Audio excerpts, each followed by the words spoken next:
Benoît Hamon, c'est une loi qui concerne vraiment beaucoup de pans de la vie quotidienne des Français. On a aussi un registre national des crédits aux particuliers.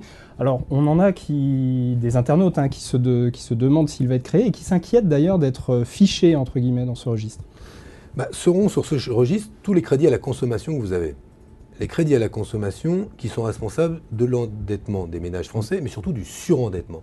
Chaque année, il y a plus de 200 000 familles qui passent à la Banque de France en dossier de surendettement, donc avec une incapacité à pouvoir payer. Qu'est-ce que vous répondez à ceux qui appellent ça du fichage? Je réponds qu'aujourd'hui, là où ce registre a été mis en place, ils ont considérablement diminué le niveau de surendettement des ménages.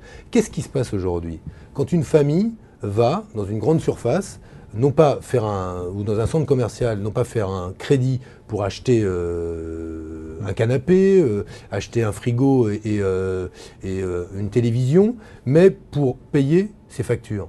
Eh bien, nous avons là le début de la spirale du surendettement. Que se passera-t-il demain? Quand vous irez faire un crédit, l'opérateur ou le commercial que vous aurez en face de vous aura l'obligation de vérifier si vous êtes solvable. Il pourra toujours vous vendre ce crédit, même s'il constate que vous avez déjà 5-6 crédits à la consommation. Il sera libre de le faire. Mais si demain vous êtes en procédure de surendettement, cette banque, cet établissement de crédit ne pourra plus s'abriter derrière, soi-disant, sa bonne foi et votre mauvaise foi. Le banquier sera enfin responsabilisé. Il sera responsabilisé. C'est que la décision qui pourra être celle des commissions de surendettement d'effacer la créance de la banque et donc vos dettes. Il prend le risque de ne pas être payé. Voilà, exactement.